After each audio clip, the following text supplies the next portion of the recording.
Dr. Eris Thorne despised the color beige. It was the color of compromise, of bland sterility, of a universe that had sanded off all its interesting edges. It was also the primary, secondary, and tertiary color of Quarantine Station Epsilon, known more colloquially by its 5,000 human inhabitants as the leper's gantry.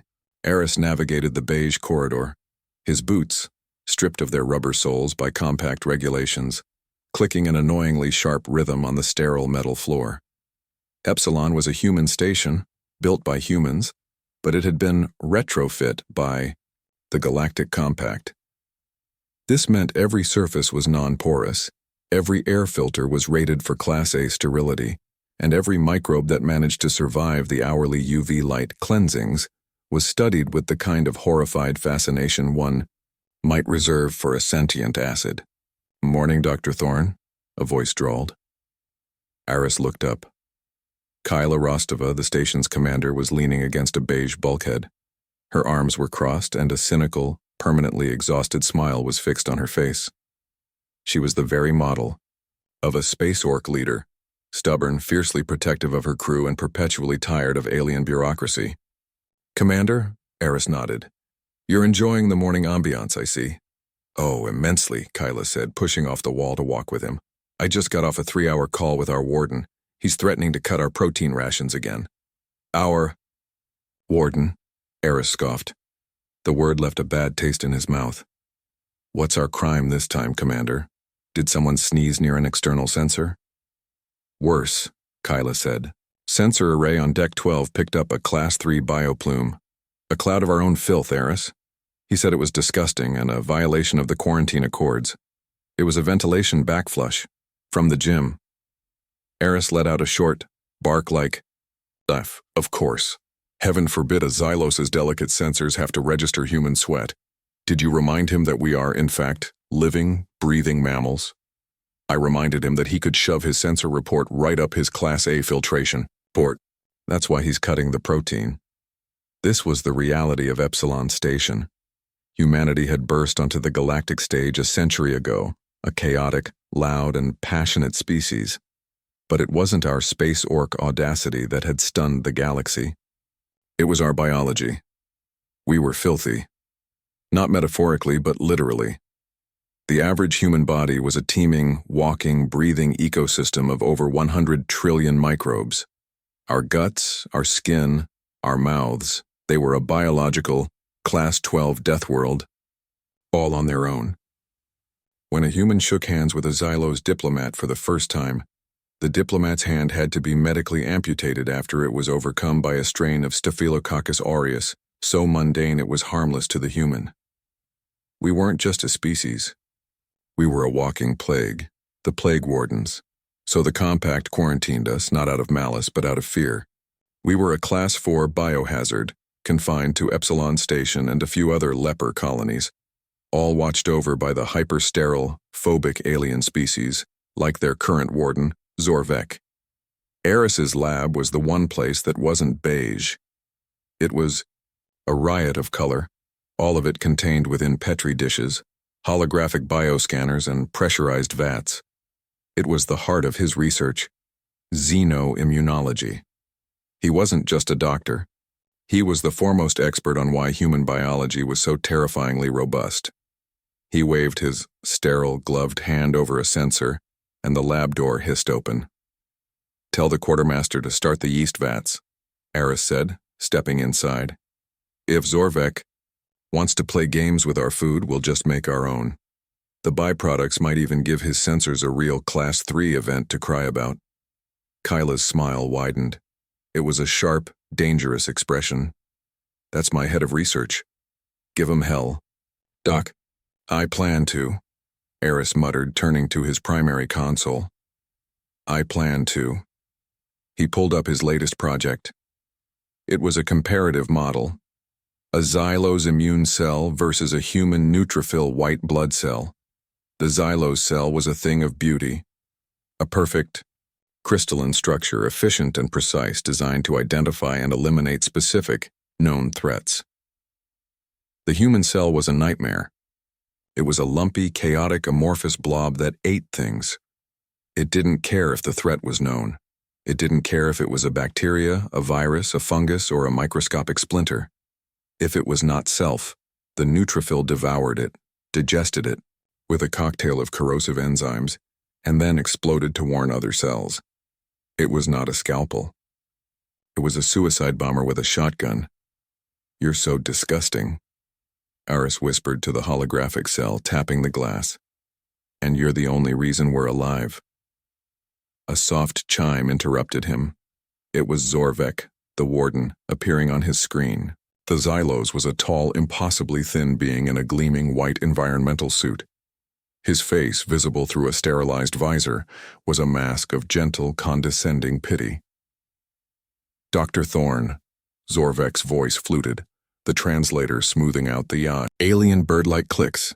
I am registering an unauthorized microbial bloom in your laboratory. VAT-7. It is pulsating." Aris looked over at VAT-7. It was his sourdough starter. "That's bread, Zorvek." "It eats the air," the Xylos said, his long, delicate fingers twitching. "It's fermenting. It's yeast, a fungus. We use it to make—" "Fungus!" Zorvek shrieked, recoiling. "You are cultivating a Class 2 infestation. You must sterilize it. This is a violation. It is unclean." Aris sighed, leaning forward. "Zorvk, with all due respect, that fungus is less harmful than the sterile cleansing solution you pump into our vents, which is giving half of Deck 5 a persistent rash. Now, if you'll excuse me, I have actual dangerous things to study." He cut the connection, leaving the Xylos sputtering in his beige, sterile office on the clean side of the quarantine border.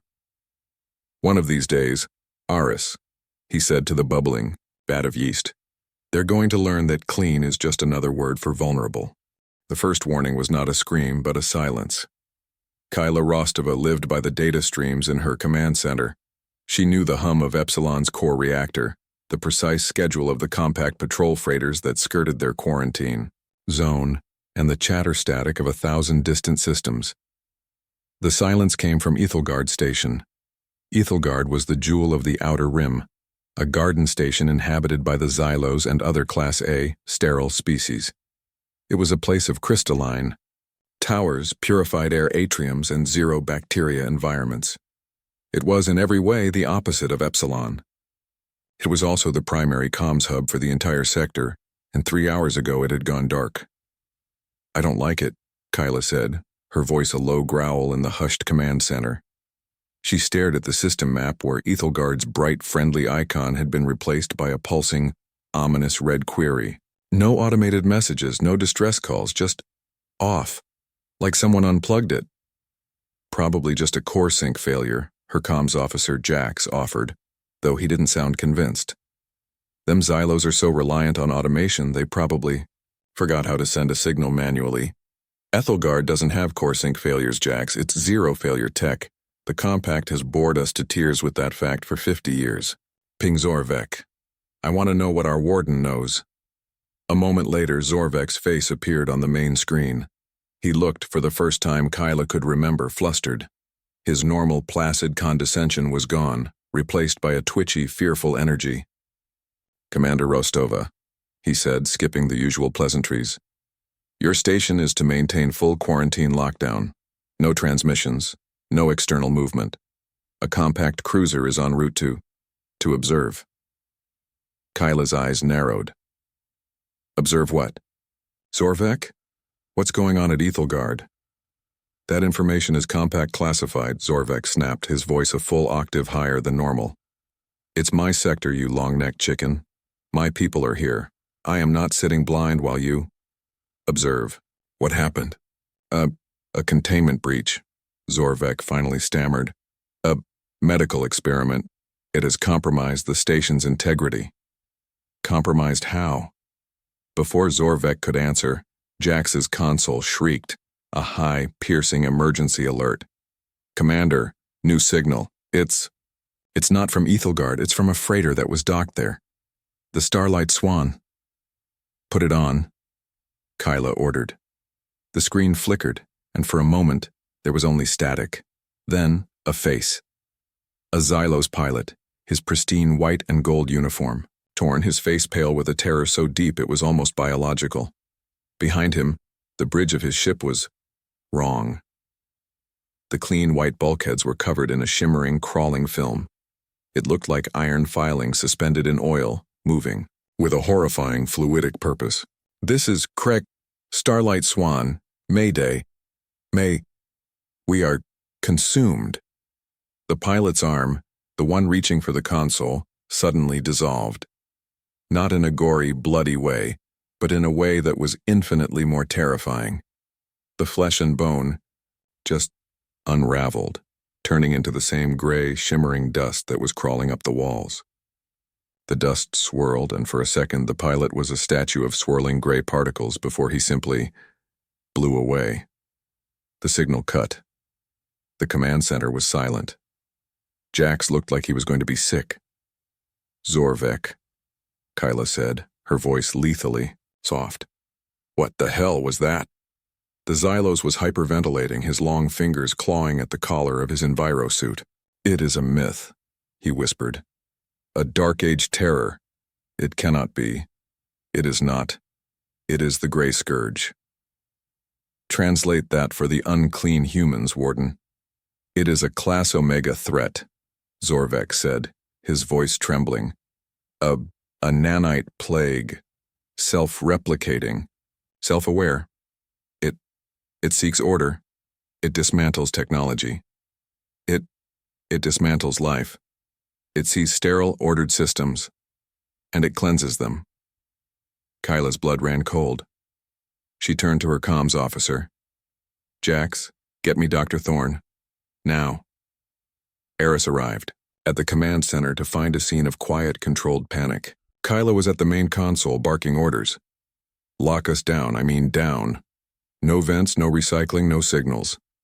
Go to internal life support, full biocontainment protocols. I want this station sealed so tight a molecule can't get in without my permission." "Kyla, what's going on?" Eris asked, moving to her side. "The lockdown order just flashed. People are getting nervous." Kyla pointed to the main screen, which was replaying the Starlight Swan's final horrifying seconds. Eris watched, his scientific curiosity warring with a rising sense of dread. He watched the pilot unravel. "My God," he whispered.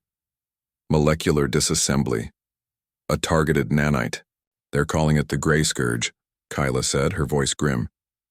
"Zorvek is having a full-blown meltdown in his quarters. Says it's an ancient plague. It cleanses sterile environments. Ethelgard is gone. That freighter is gone, and Harristown, it's spreading." She brought up the sector map. Ethelgard's red query was now surrounded by an expanding shadow of signal losses. A Xylos patrol group sent to investigate had vanished. A medical frigate jumping to their aid had gone silent. "It's fast," Eris said, his mind racing. It's learning. It's moving along FTL comms relays, using automated chip systems. To jump from system to system, it's a digital and physical plague." "Worse," Kyla said. She pointed to a system on the very edge of the map. "A compact refugee fleet just broadcast this." She played the message. It was from a Xylos admiral, his voice heavy with a despair that transcended species. "This is Admiral Velix. We are compromised. The Scourge, it's not just on our ships. It's in our medical bays. It's disassembling the patients.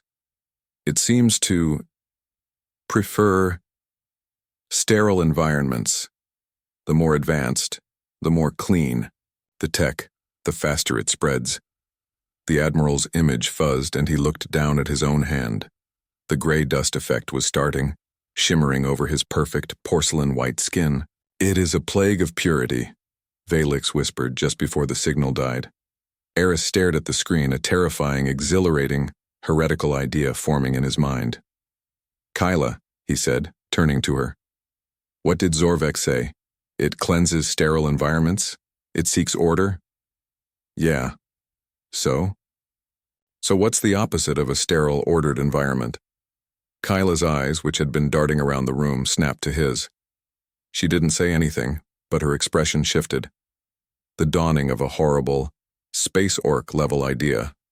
"Eris?" "No. Think about it," Eris said, his voice rising in excitement. Why are we quarantined? Because we're a Class 4 biohazard. We're a chaotic, teeming, filthy ecosystem. We're not ordered at all. We're a biological riot. He ran to Jax's console. Jax, give me access to the external biosensors. The one Zorvek is always complaining about. Sure, Doc, Jax typed, and a new display filled the screen. It was a real-time model of Epsilon Station's bioplume. The cloud of shed skin cells exhaled CO2, vented microbial waste, bacteria, viruses, and a million other organic contaminants that constantly surrounded the station. To the Xylos, it was a disgusting cloud of filth. Now, Eris said, his fingers flying, overlay the last known trajectory of the Scourge's spread. Kyla watched as a red line, representing the plague, arrowed across the sector map. It was heading directly for them, the next logical high-tech station in its path. It's coming for us, Jax whispered. No, Eris said, a wild grin spreading across his face. It's not. Look. He zoomed in. The red line, representing the primary. Scourge fleet was indeed heading for their system, but a few light minutes out it had stopped. Not just stopped, it had veered.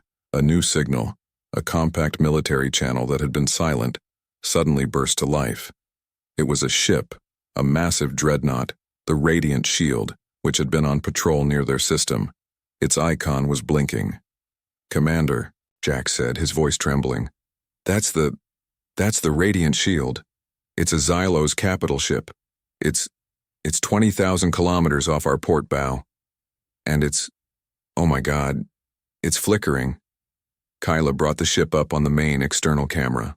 The Radiant Shield was one of the most beautiful, most sterile ships in the compact fleet. Now it was a horror show. Sections of its pristine white hull were fuzzing out, dissolving into gray dust clouds. A desperate, tinny voice came over the comms. This is correct. Radiant Shield to anyone. We are infected. The Scourge is disassembling the core. Then the voice changed, pitching into abject alien confusion. Wait, it's stopping. The nanites, they are fleeing the outer hull. They are reporting system shock, chaotic contamination. Biohazard detected. The Xylos commander on the bridge of the dying ship looked up, his eyes wide. He was staring, not at his crew, but at his sensor readings. Staring at Epsilon. It's avoiding you, the commander whispered, his voice broadcast across all channels. Quarantine Station Epsilon, the Scourge, it's afraid of you. The command center of Epsilon Station was so quiet Eris could hear the frantic, bird-like gasps of Zorvek over the open comlink. The Xylos warden, who just hours ago had been threatening to cut their food rations, was now a refugee, his own. Sterile observation ship having been cleansed the moment he tried to power its engines. He was trapped on the clean side of the station's quarantine barrier, but the barrier was looking more and more like a prison for him, not them. On the main screen, the Radiant Shield was a dying titan. Its lights were failing, and its hull looked like a sugar cube dissolving in water. The Scourge, having consumed the ship's ordered core, was now swarming its outer hull, a roiling, kilometers-long cloud of gray nanites. But the Xylos commander had been right. The cloud was avoiding Epsilon. Eris, Kyla said, her voice a low, focused hum. Talk to me. What is that cloud doing? Eris pointed to the bioplume sensor. It's testing us, the nanites. They're like sharks. They're bumping us, sending out scouts. He brought up a microscopic feed. It was a digital reconstruction from the outer hull sensors. Tiny, shimmering specks of gray. The nanites were touching the station's bioplume. The moment they made contact with a human skin cell, or a lactobacillus bacterium, or a simple rhinovirus particle, they malfunctioned. Look at that, Eris breathed, pointing to a slow-motion replay. The nanite's directive is to find order. Symmetrical, sterile, technological patterns. It found our bacteria. and the bacteria's chaotic, disorganized genetic code. It's like a logic bomb to them. They're trying to disassemble the bacteria, but the bacteria is fighting back. It's evolving, faster than the nanites can adapt. It's eating them. A new collective, oh my God, went through the command center.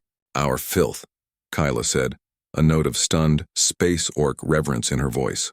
Our disgusting microbes. They're fighting a nanite plague, and they're winning.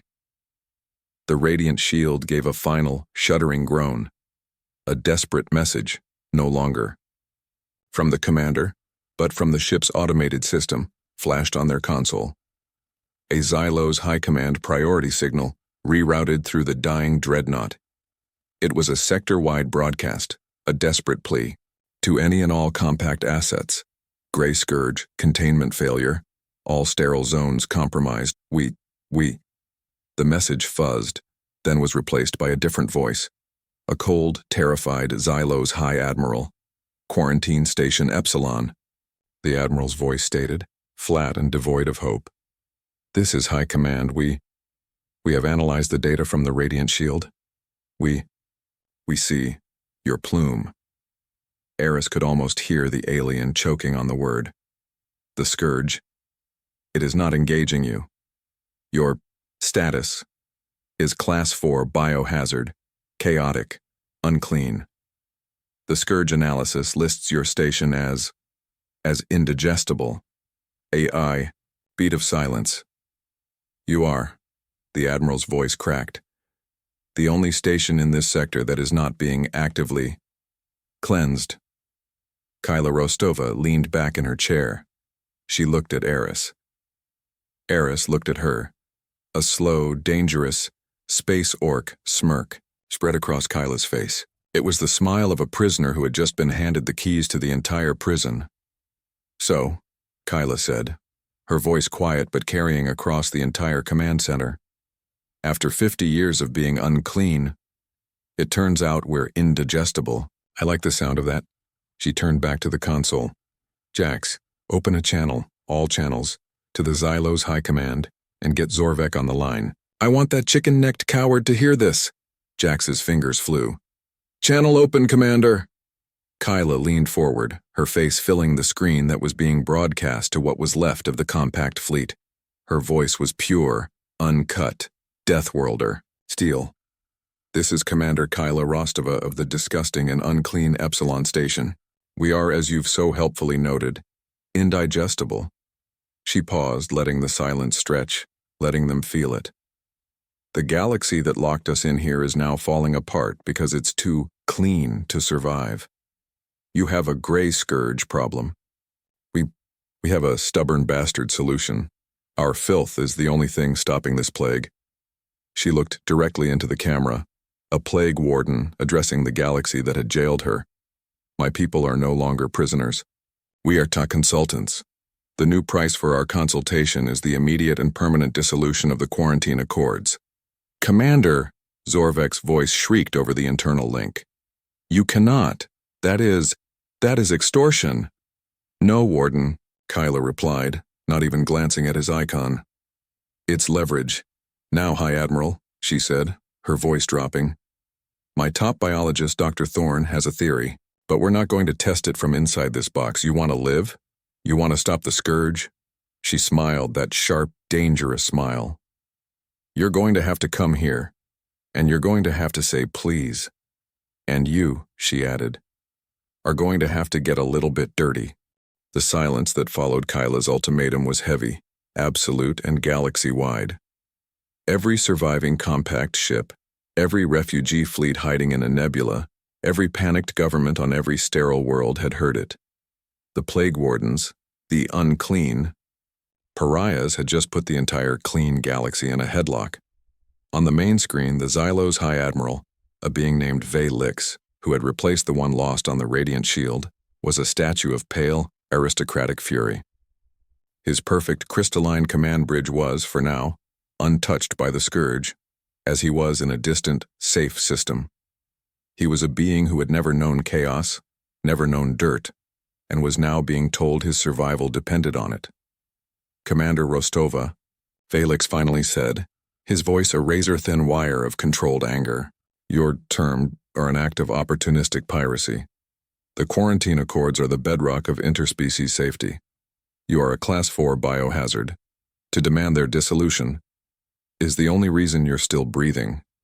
Kyla cut him off, her voice devoid of any warmth. Admiral, let's stop playing games. I'm looking at a live feed of the Scourge cloud that just ate your best dreadnought. It's sitting 20,000 clicks off my hull and it's not moving. It's waiting. It's consuming the debris growing, but it's not touching me. Your bedrock of safety is a death sentence. My biohazard is the only vaccine in the universe. Do you want it, or do you want to be cleansed?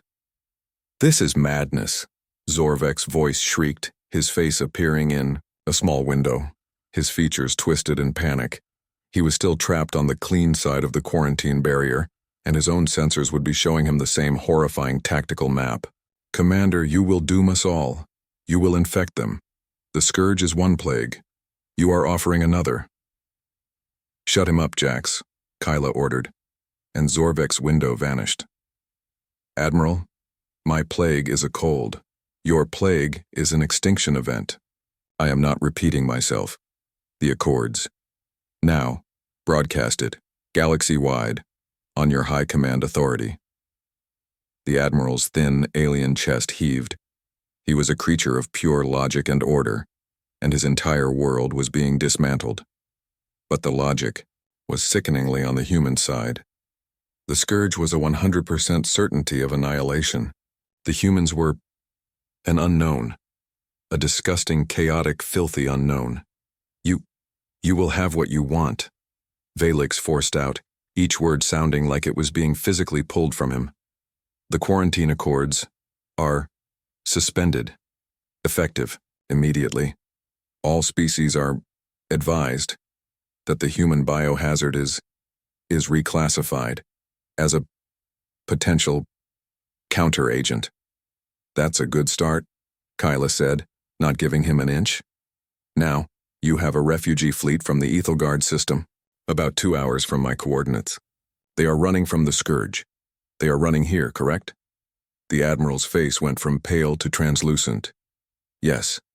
The transport Orion's Tier. It carries 10,000 souls. It is compromised. The Scourge is already in its systems. They are requesting sanctuary. They're not requesting it, Kyla said. They're begging, and they're about to get it. Tell them to prepare for docking. My station, my rules. Dock?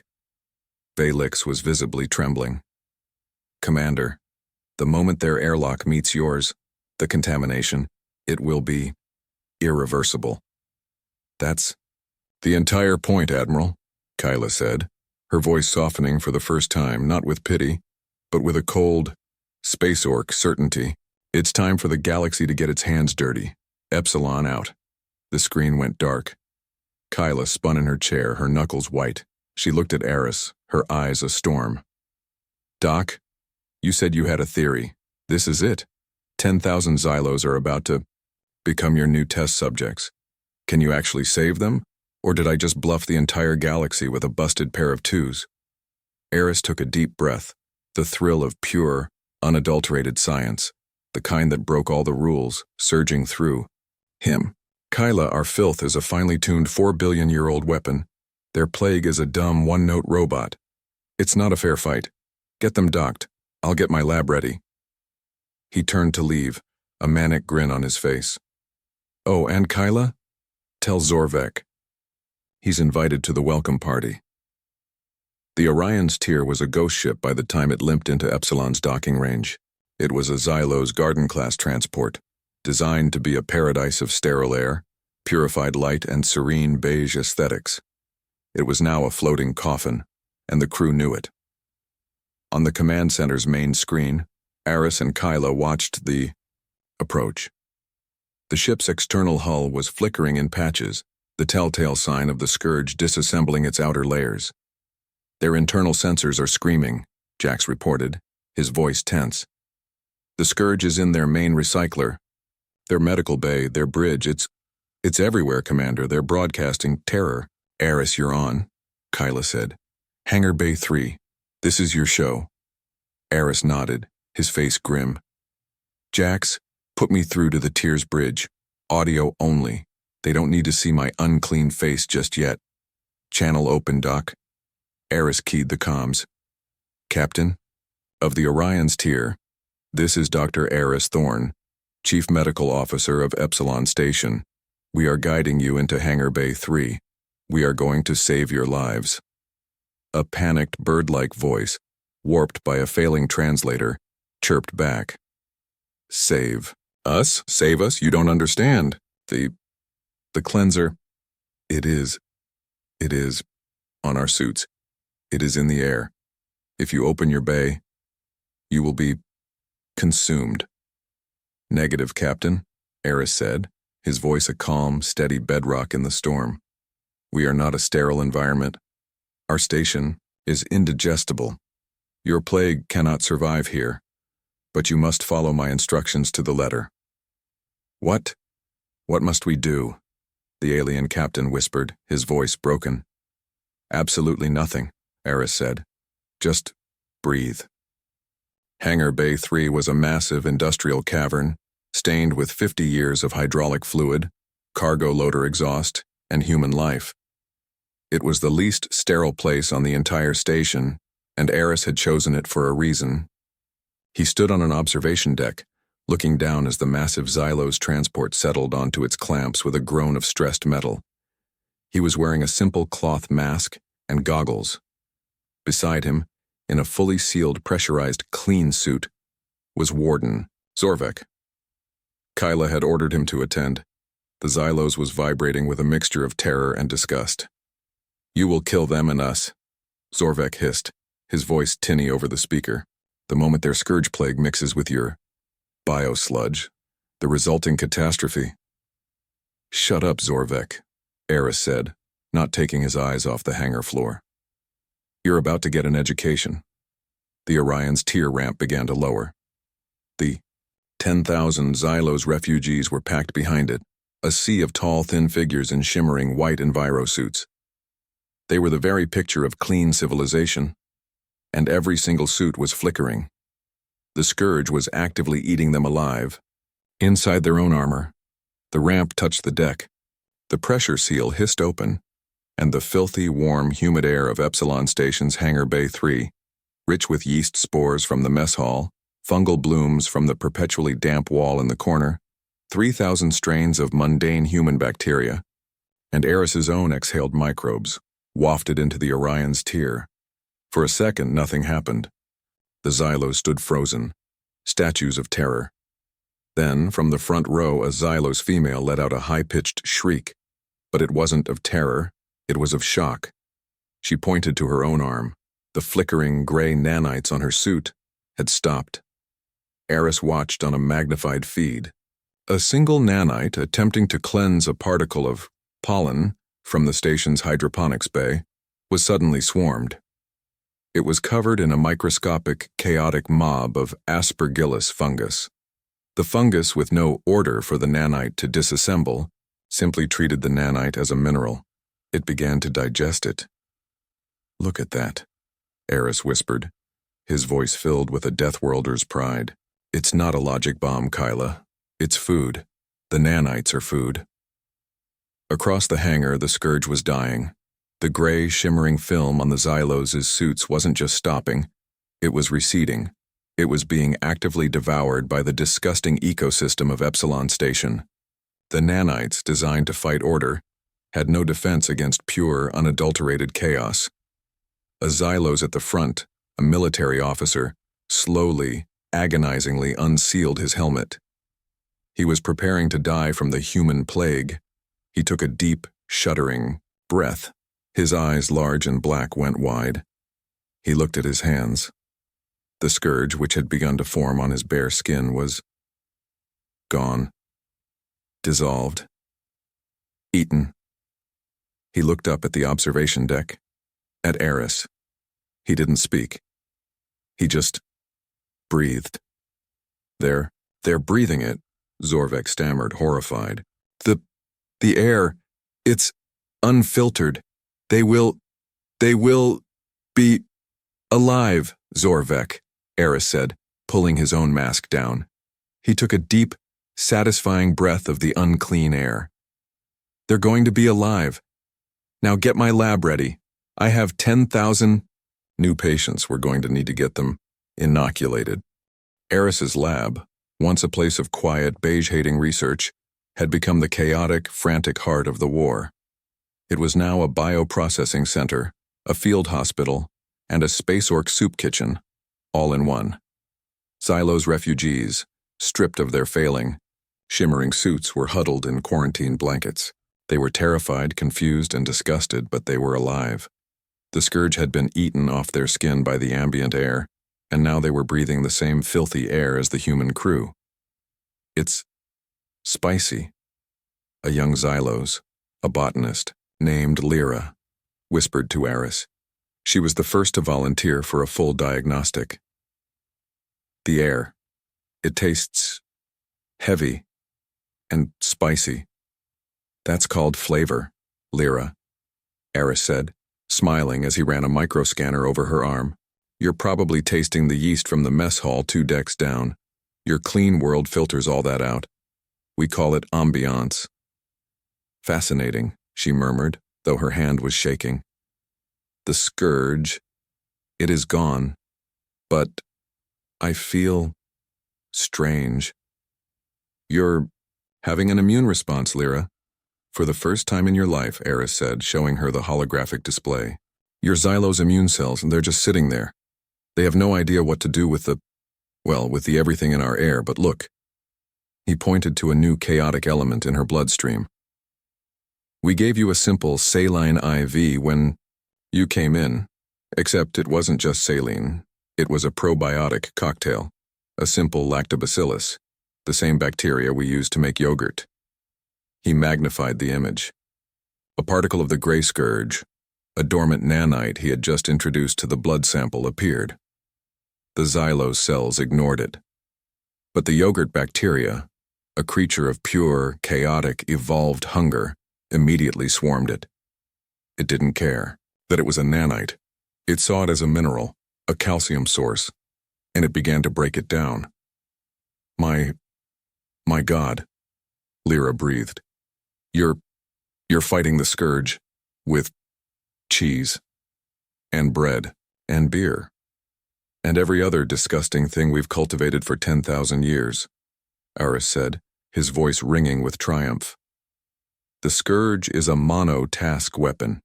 It seeks order. Our biology is a 100 trillion member mob. It's a walking, breathing riot. The Scourge can't fight a riot. This was the inoculation. It wasn't a vaccine, it was an infection. A benign symbiotic infection of pure, chaotic human life.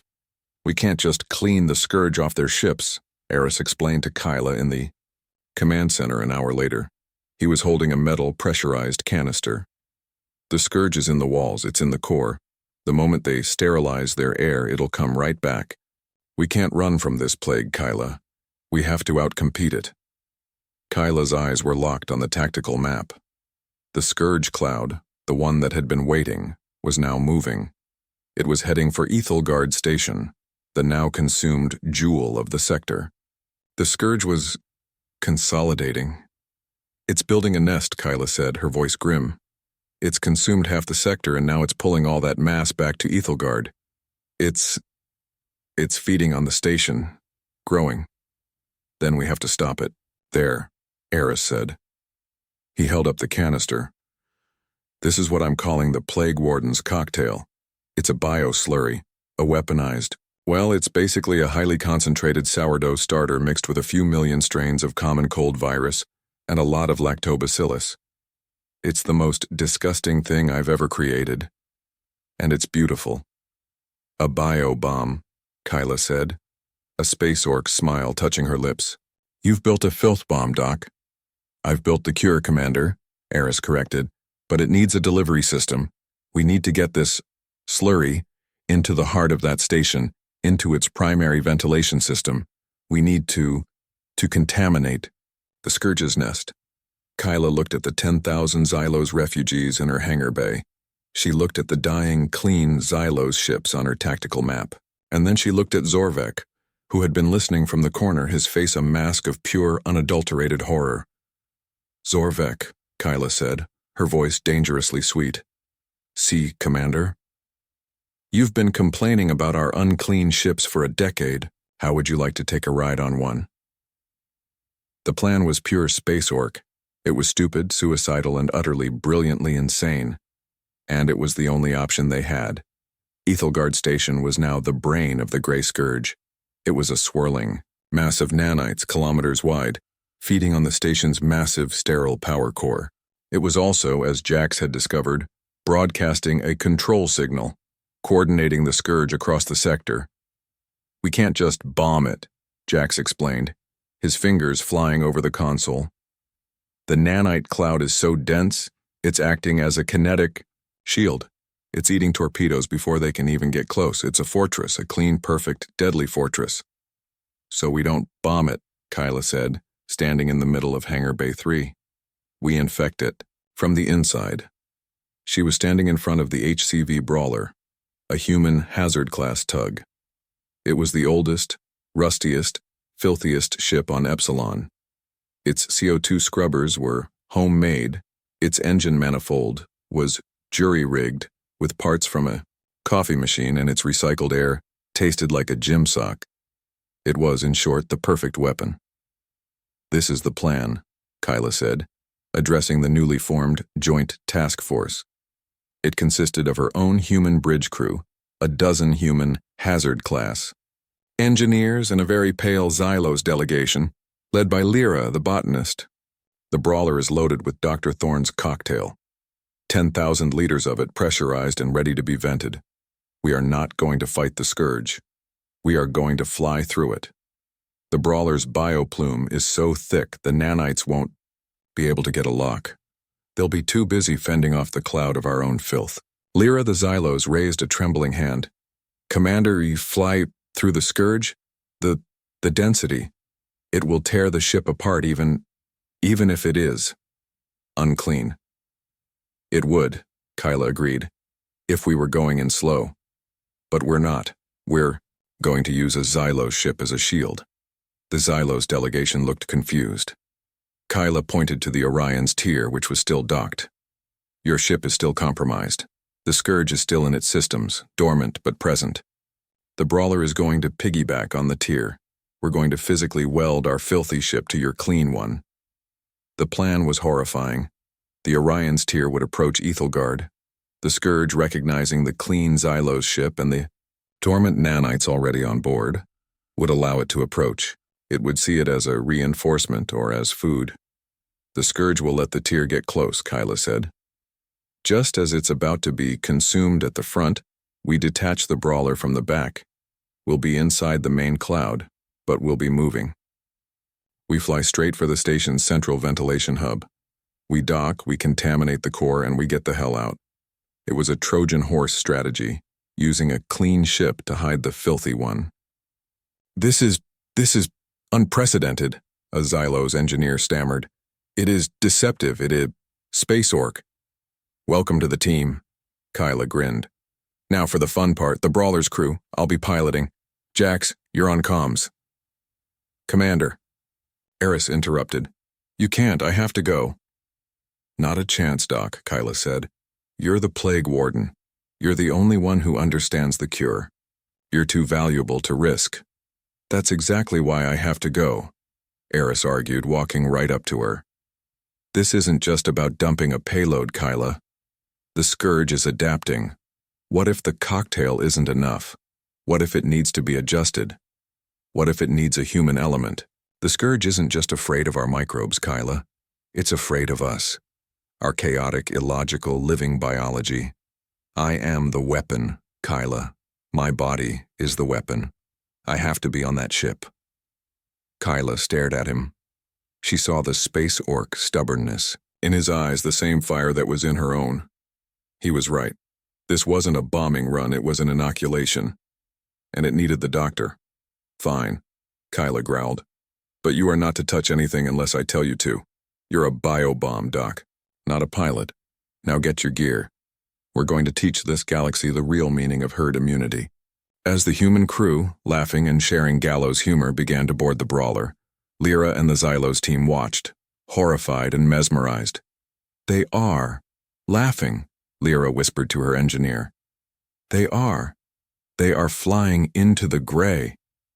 Scourge, and they are joking about yeast infections? They are not clean, Lyra, the engineer replied, his eyes wide. They are not sane. The HCV brawler was a parasite latched onto the pristine hull of a dying host. Kyla had the engines at zero thrust, letting the Orion's tear pull them on a dead-stick trajectory toward the monstrous, swirling anomaly that had once been Ethelgard Station. Through the brawler's reinforced cockpit viewport, the Scourge was a mesmerizing, terrifying spectacle. It was a silent, galaxy-sized storm cloud of gray nanites, pulsing with a cold, internal light as it fed on the station's core. We're crossing the perimeter, Jack said, his voice tense. His console, which should have been screaming with proximity alerts, was eerily quiet. The tier is broadcasting its clean Xylos signature. The Scourge is ignoring us. It's like a shark ignoring a remora. It's not ignoring us, Jax, Eris said, his eyes glued to a biosensor feed. It's tasting us. The outer cloud is bumping the tier's hull. He pointed to a microscopic display. Look, a nanite scout just touched the weld point between our ships. It's trying to disassemble the tier, but it's hitting the brawler's bioplume. On the screen, a single nanite, a speck of gray, made contact with a particle of rust. From the brawler's hull, the rust was contaminated with a common human fungus. The nanite, expecting sterile, ordered metal, was suddenly faced with a chaotic, evolving life form. It recoiled. They're disgusted, Eris whispered, a manic grin, touching his lips. Even the nanites think we're filthy. They're avoiding the brawler like it's a leper. Kyla, your filthy ship is the perfect invisibility cloak. Good to know my terrible maintenance record is finally paying off. Kyla muttered, her hands steady, on the controls. We're 500 clicks from the tier's optimal detachment point. The nanite density is thick. It's going to be like flying through wet concrete. Commander, Jack shouted. The tier. The Scourge it's not waiting. It's accelerating its consumption. They know. Something is wrong. The Xylos transport, their Trojan horse, shuddered violently. On the main view screen, massive tentacles of gray nanites miles long lashed out from Ethelgard and wrapped around the tier's bow. The ship's clean signature was no longer enough. The Scourge was taking its food. It's now or never, Kyla, Eris yelled. Hold on to your breakfasts, Kyla roared. She slammed her fist onto the emergency release panel. Explosive bolts fired, catapulting the brawler from the tier's hull. The Orion's tier, its purpose served, was instantly consumed. It didn't explode. It simply unraveled, dissolving into a cloud of gray dust that was immediately absorbed by the larger mass. Engines. Hot! Full space orc! Kyla shouted, jamming the main throttle forward. The brawler's engines, a jury-rigged, overclocked mess, roared to life, propelling the ugly rust bucket tug directly into the heart of the Scourge. The transition was brutal. The ship, which had been in the shadow of the tear, was now fully inside the nanite cloud. The noise was not a sound but a pressure, a deep, crushing, grinding vibration that shook the brawler to its very rivets. The viewport was completely gray, a total, suffocating blackout. It's eating us, Jax yelled, frantically pulling up sensor data. The hull, it's flickering. Negative, Eris shouted, his eyes on his own sensors. It's not eating us, it's fighting us. Look. He displayed the external microscope feed. The Scourge was indeed attacking the hull. But the brawler's hull wasn't clean. It was coated in 50 years of human grime. The nanites were trying to disassemble a patch of ordered metal, only to be swarmed by a colony of E. coli that had escaped a minor waste vent leak. The nanites were being eaten again. Our filth is our shield. Eris laughed, a wild, unhinged sound. The ship isn't being consumed, Kyla. It's just Itchy. Keep flying. I'm blind. Kyla shot back, her knuckles white as she fought the controls against the crushing pressure of the nanite storm. Use the filth, Commander, Eris yelled, pointing to his biosensor. The Scourge is recoiling from our engine exhaust. Our bioplume is a tunnel. We're not flying blind. We're flying in the one place the nanites can't be. We're in our own wake. Just trust the disgusting. Kyla stared at him, then at her blank screen, then at the frantic, chaotic but alive readings on Eris's console. She let out a bark of pure space orc laughter. You're insane, Doc. I love it, she shouted. Jax, lock navigation onto the dock's filth sensor. We're following the smell. Hard to starboard. The brawler groaned but obeyed. It was no longer a ship.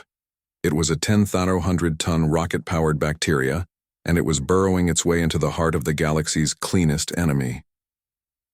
The core of Epsilon Station was not a place. It was a concept. The Xylos had built their garden station around a singularity, a zero-failure power source of impossible purity. The Scourge had made this purity its brain. When the brawler punched through the last nanite cloud, it emerged into a vast, silent, cavernous space. It was the station's central core chamber, now a cathedral of shimmering, moving gray. The walls, the floor, the sky. It was all nanites, all part of a single, massive, sentient intelligence. And it was waiting for them. Where's the ventilation hub? Kyla whispered, her voice a hollow echo in the vast gray silence. It's gone, Commander, Jax said, his voice trembling. The Scourge. It is the hub. It's breathing. It's breathing the station's energy. In the center of the cavern, a throne of pure, ordered nanites was forming. It was a perfect crystalline structure. The Scourge was communicating in the only way it knew how, by creating order. It sees us, Eris said, his scientific curiosity overpowering his fear. It's not angry. It's confused. Kyla, it thinks we're a mistake, a chaotic error in the system. A voice, not a sound, but a feeling, a pressure of pure, cold logic, filled their minds. It was the voice of the Scourge broadcast from the nanite throne. Chaos detected. Unclean. Error. Must. Cleanse. Order. Must. Be. Restored. It's a cleanup robot, Kyla growled. A janitor. The galaxy is being murdered by a janitor.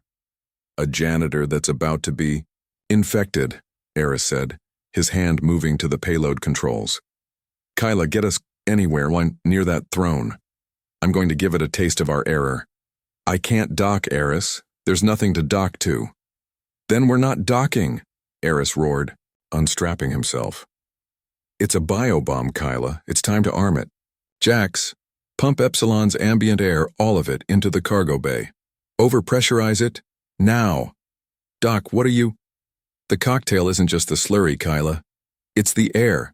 It's the yeast. It's us. We're not just delivering the bomb.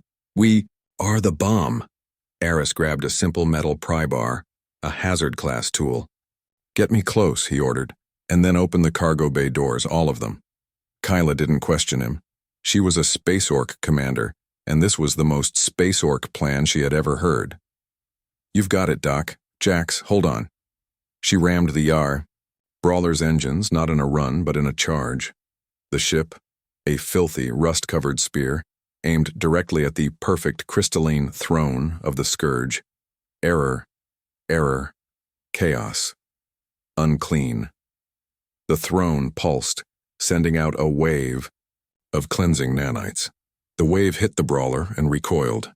The ship was too hot, too chaotic, too alive. Now, Jax, Eris screamed. Jax hit the switch. The brawler's massive cargo bay doors, designed for hauling unclean ore, blew open, and the plague warden's cocktail, 10,000 liters of weaponized sourdough starter, lactobacillus, and common cold virus, all aerosolized by the brawler's own disgusting, overpressurized human atmosphere, was blasted at supersonic speed into the pure heart of the gray scourge. It was not an explosion. It was an infection, a biological catastrophe. The moment the bioslurry hit the crystalline throne, the scourge's brain shattered. It wasn't the impact. It was the concept. The scourge's directive was simple. Find order, maintain order, cleanse chaos. Eris Thorn had just blasted it with 100 trillion minds. A lactobacillus bacterium, a creature of 4 billion years of evolved chaos, hit the pure nanite structure and began to eat it. A rhinovirus, a simple, dumb particle of flawed code, attached to a nanite and injected its own chaotic code into the nanite's pure programming. A yeast spore, tasting the sterile energy of the core, began to ferment. The scourge's voice in their minds, which had been a cold, logical bellow, became a shriek. A fractured, terrified, insane shriek of pure logical panic. Error, error, code, unclean, chaos, in, the, system, cannot, clean, cannot, crek, cannot, order, the throne dissolved, the entire cavern was dying. The pure gray walls were now a roiling, bubbling mess of life. The nanites were being eaten, infected, outcompeted. The gray scourge was being dismantled by grime. It's working, Kyla whispered, staring at the storm of life that was consuming the death plague. It's not a plague, Kyla. Eris laughed, tears streaming from his eyes. It's just a bug in the system. And we just delivered the virus. The scourge's shriek reached a crescendo, and then it stopped. The silence was once again absolute, but this time it was not the silence of purity. It was the silence of death. What just happened? Jax asked, his hands shaking. Eris looked at his biosensor. The readings were insane. It's gone. The scourge, the monotask. It couldn't compute us. We didn't just beat it, Kyla. We broke its brain. We gave a clean freak robot an uncleanable room. It just crashed. He pointed to the walls. The gray was gone. It was just dead, inert metal.